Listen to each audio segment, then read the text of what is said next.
All right, so continuing the Medici story, what happened last time was the Pazzi conspiracy happened. The Pope is not happy because Lorenzo did not die in the conspiracy, and the Pope is going to strike back with all the powers that he has. The first thing that he's going to do is he's going to go and excommunicate Lorenzo, the highest power the Pope has. The belief being that the Pope can go and says, like, if you're going to go to heaven or hell, excommunicated, you're kicked out of the church, and you are going to hell when you die. Or that's the belief. The second thing he's going to do, he's going to hit the Medici where it hurts, in the pocketbook. So any assets, what I mean is anything that the Pope can get, that's the Medici family money in banks, the Pope goes and takes away.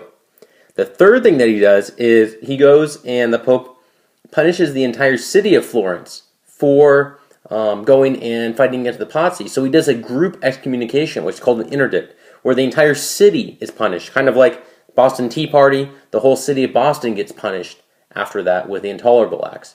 So the Pope is not happy.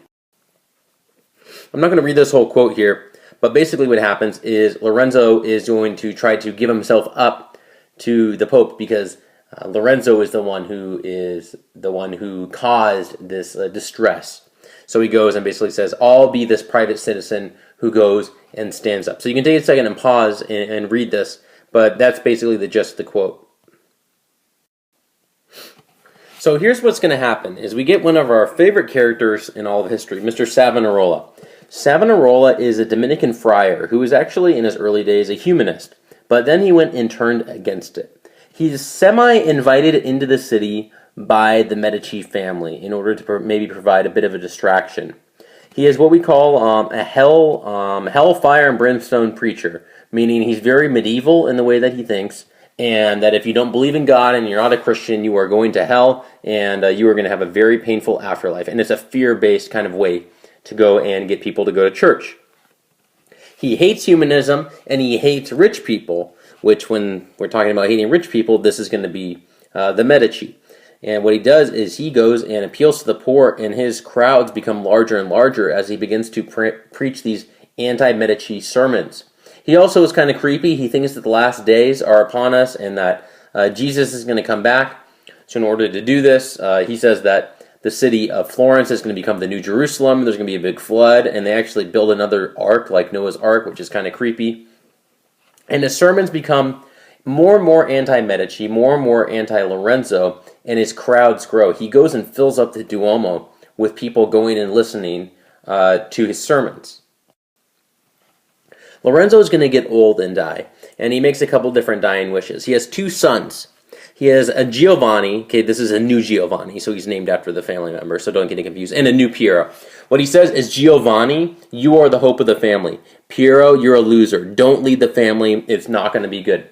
Giovanni had been kind of a holy man. At the age of 12, he had become an abbot, a head of a monastery. And at the age of 14, he became a cardinal, right below the Pope, so a consultant to the Pope. He also said, which he had learned the lesson the hard way, stay holy, don't take bribes, and wake up early in the morning. So kind of Ben Franklin, early to bed, early to rise. Famously, Lorenzo needs to go and get his last rites, which is one of the 7 sacraments. And what he does is, the story supposedly goes, Savonarola goes to Lorenzo as he's dying on his deathbed and says, will you go and give up the power to Florence? Will you give the citizens of Florence their power back? And Lorenzo says no.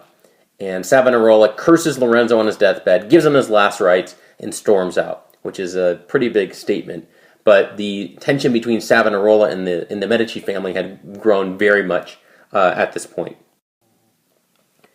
Now, the person that he said to not take over the family was Piero, but of course, Piero is going to go and take over the family. The French see this as a sign to invade the city, and they do.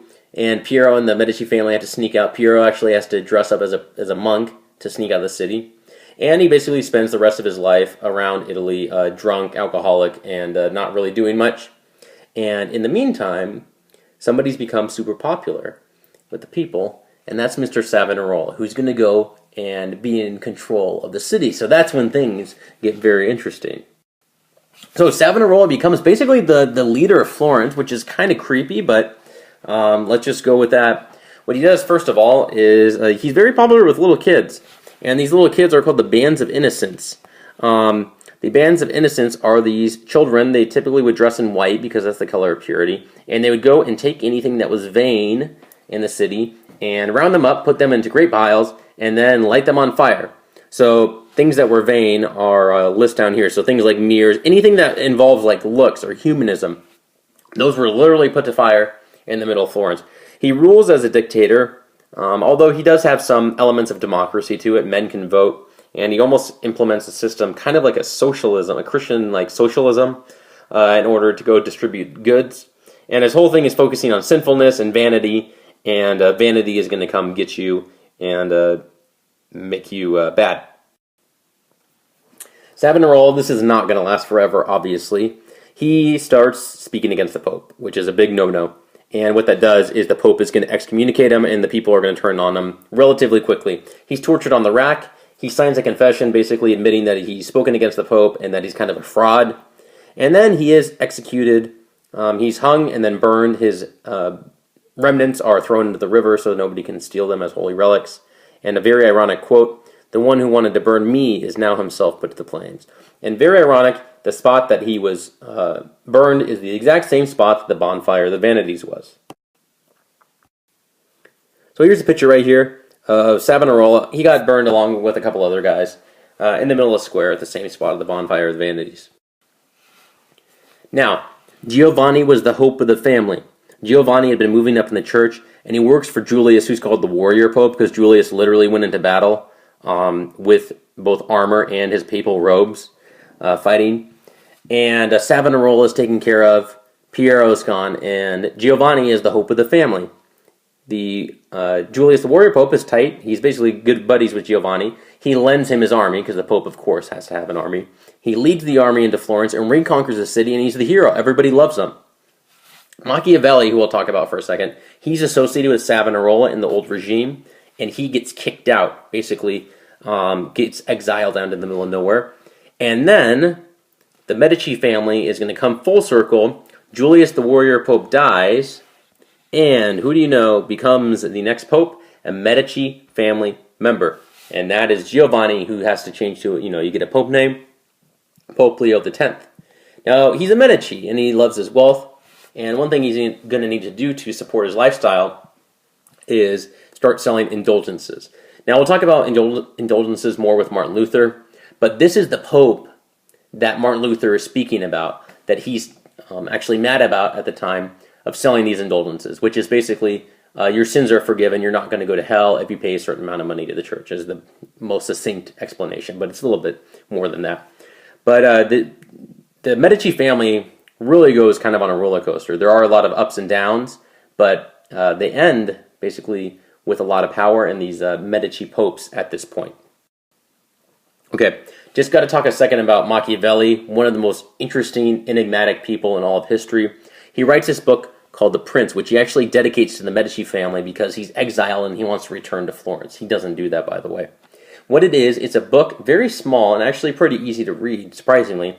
It's a manual about how to acquire, so how to get, and then how to maintain, how to hold on to political power. And the big idea that comes out of The Prince is that it is better to be feared than loved. Machiavelli says you would ideally have both, but as a political ruler, you can only have one.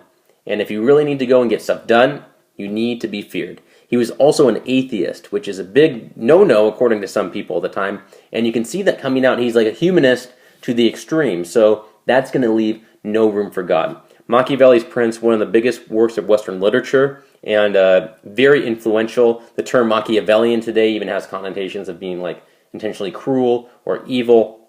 Very interesting read. So I'll leave it at that. Medici family, Machiavelli, if you're interested, learn more about him. Really cool dude.